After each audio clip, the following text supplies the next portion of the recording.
और जब अपने पृथ्वी पर अपने व्यक्ति को भेजा और दूसरे आदम को भेजा, तो इसने भी यही प्रचार किया। क्या प्रचार किया? देखिए मेरे साथ आप पढ़ सकते हैं। पहला कुरिन्थियों 15 अध्याय 45 और 47 पढ़ेंगे। हाँ, ऐसा भी लिखा है, प्रथम मनुष्य अर्थात आदम जीवित प्राणी बना, प्रथम मनुष्य अर्थात आदम जीवित प्राणी बना, और अंतिम आदम जीवनदायक आत्मा बना। 47 प्रथम मनुष्य धरती से, प्रथम मनुष्य तो धरती से मिट्टी से बनाया था, अर्थात मिट्टी का था। दूसरा मनुष्य स्वर्गीय है, और दूसरा मनुष्य क्या है? स्वर्गीय है, क्योंकि वो किसी मर्द से पैदा नहीं बल्कि स्वयं पवित्र आत्मा से पैदा, क्योंकि पवित्र आत्मा के द्वारा पैदा हुआ। और दूसरे आदम ने पृथ्वी पर आकर प्रचार किया।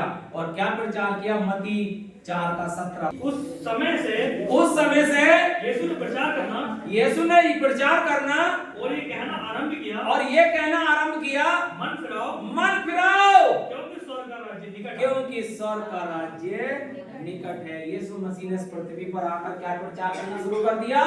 मन फिराओ, क्योंकि स्वर्ग का राज्य निकट आ गया है। क्या मुझे बताओ, सब लोग मन फिराएंगे क्या? नहीं, जो विश्वास करेंगे। कौन है वो थोड़े मनुष्य ही मन फिराएंगे, क्योंकि परमेश्वर ने जगत से ऐसा प्रेम किया कि उसने अपना इकलौता पुत्र दे दिया, ताकि जो कोई दिया तो सबको है, लेकिन विश्वास जो कोई करेगा। और कोई में कौन होंगे? वो बहुत ही थोड़े लोग होंगे। इसमें बहुत कम लोग ही अमीर होंगे, गरीब लोग होंगे। हालेलुया, मेरे भी साथियों। और ऐसा क्यों किया? उसने अपने प्रिय पुत्र को क्यों भेजा? और उसने क्यों प्रचार किया मन फिराओ, क्योंकि स्वर्ग का राज्य निकट आ गया है?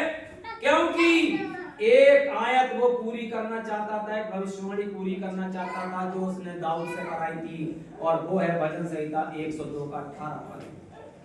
क्या पूरा कराना चाहता था? देखिए, 102 का 18 पद। ये बात आने वाली पीढ़ी के लिए लिखी जाएगी। देखो, बिल्कुल ध्यान से सुनना है। अच्छा, महिलाएं ध्यान से सुनेंगी।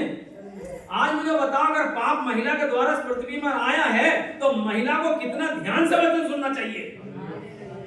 यहाँ मेरी माँ भी बैठी है, ये बात मैं शक्ति से कह रहा हूँ।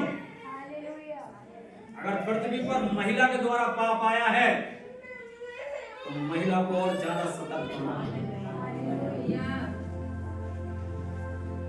ये बात आने वाली पीढ़ी के लिए लिखी जाएगी।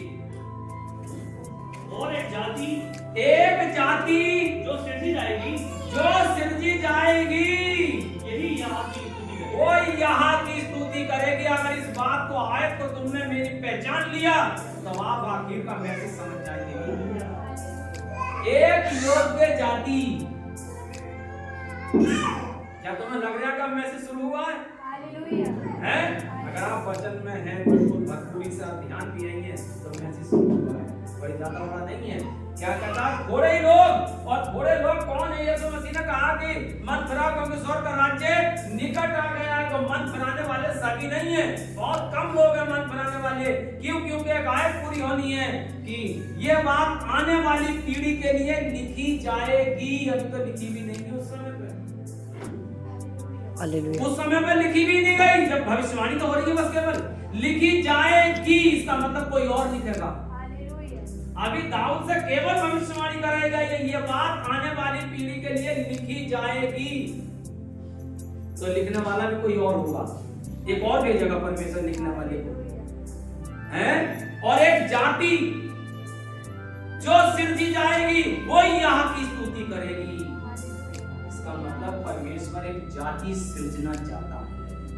क्या आप उस जाति के भाग बनना चाहते हैं? मैं उस जाति का भाग बनना चाहता हूँ, मैं उस जाति का मेंबर बनना चाहता हूँ। और वही जाति है जिस जाति के लिए ये पृथ्वी अभी तक पाप में डूबी हुई अभी रुकी हुई। क्यों रुकी हुई है? एक जाति सृजी जाती है। उस जाति के आप मेंबर बनना चाहते हैं, तो आप इस मैसेज को ध्यान से सुनिए।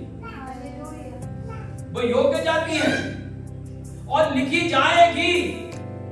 इसका मतलब कोई और को भी भेजेगा लिखने के लिए। हाँ, परमेश्वर ने यिर्मयाह को भेजा लिखने के लिए। पढ़ो सिमसोन यिर्मयाह की पुस्तक 31 अध्याय।